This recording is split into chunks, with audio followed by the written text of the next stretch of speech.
Welcome back to designing and publishing a website in Figma. In this episode, we're going to take a look at animations and how you can create them in Figma and then publish them on a live website. As usual, if you'd like to get the source file for this project, check out the link in the description. And if you need personalized help from me, you can book a one-to-one live session with me also by checking the link in the description. On my channel, apart from this web design series, I am also creating a mobile app design series. And in this series, we have created a lot of animations. We created, for example, an animated gradient wallpaper. We created a loading animation template and one more loading animation. And with these animations, and not only these, because we also did, for example, this send email button, add to cart button, these are pretty complex animations, but the underlying principle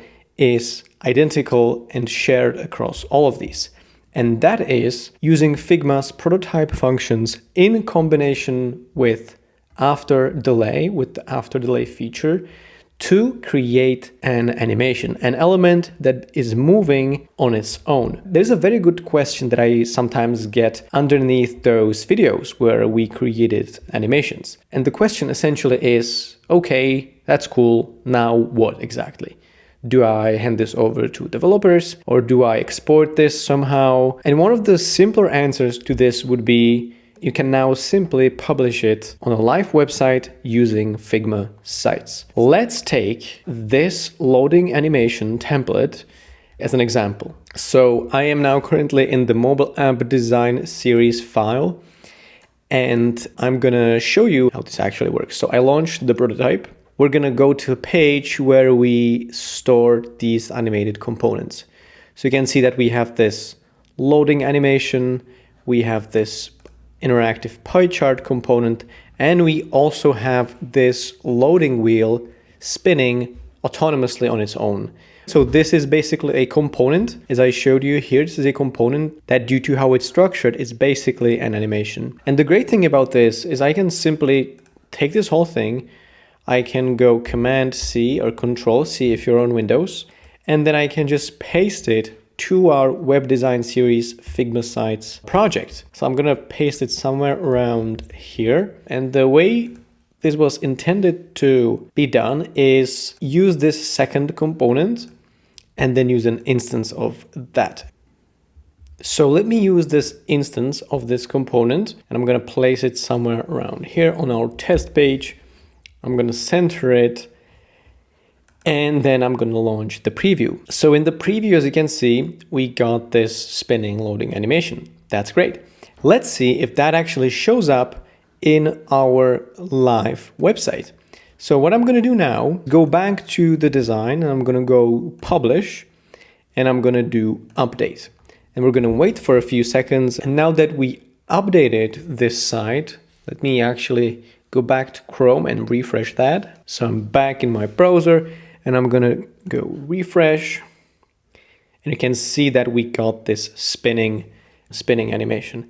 That's pretty neat. So as you can see, you don't even have to export it as a video. You can just directly go from an animated component to a live site. Now, this is not like a very complicated component, right? So I tested this out with even more complicated animations, like for example, this one. So the add to cart button animation, that one is pretty complex.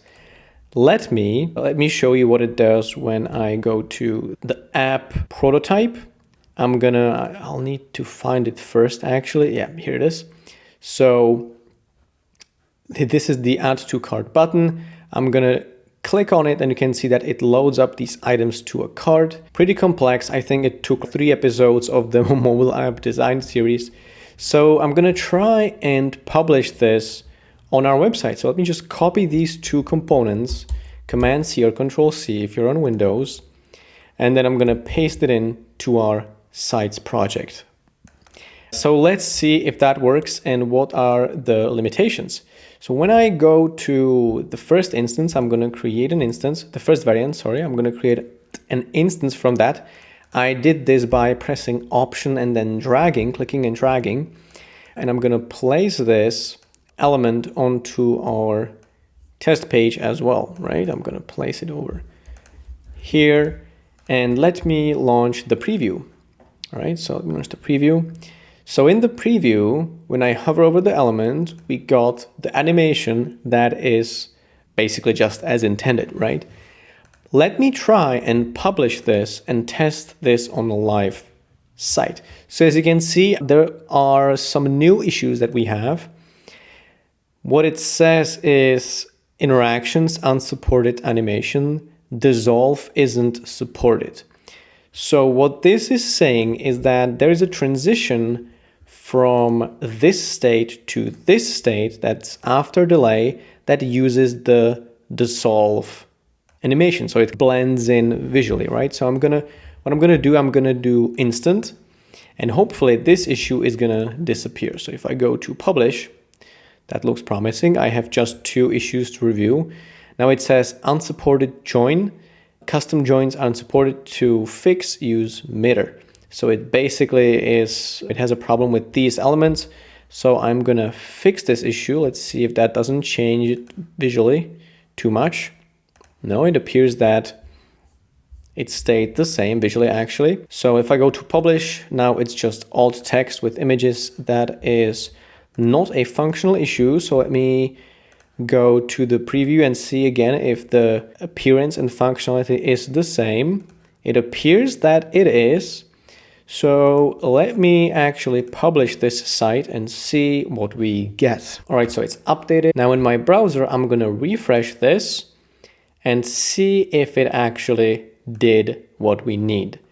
It seems that this button is slightly misplaced compared to the design, but never mind, we got the add to cart button.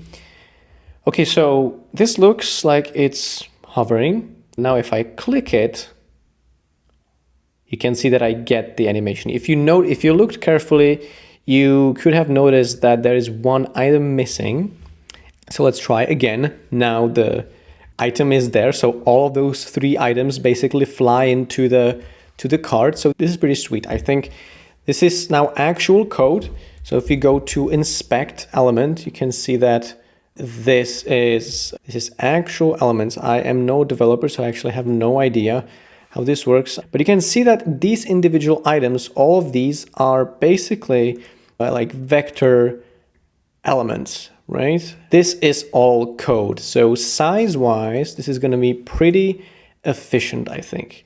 So hopefully what I'm hoping for here is that developers will be able to just copy and paste this as code, maybe into a custom component, and then actually use that, for example, on your store. So yeah, this is how you actually create web-based animations using components in Figma. You simply define the after delay interaction, and then you just make sure it works in Figma, and then you publish it through Figma sites. Now it's possible that you saw that we got, for example, one missing element when we first ran the animation. So it's possible that with more complicated stuff, it's going to be not 100% precise. But the fact that this is working, it seems very promising to me, and I'm definitely going to use these in my projects when animations will be needed. All right. So yeah, I think we could use this workflow in the upcoming episodes and actually create animated elements for our website. But for now, we just know that this is functional. We know how to do it, and we know that we can rely on the components, the interactive components, to do the trick. All right. So I hope you found this video useful. If you did, I would appreciate you leaving a like. Again, if you need personalized guidance, there are one-on-one live sessions that you can book with me. Check the link in the description for the source file, and I will see you in the next one.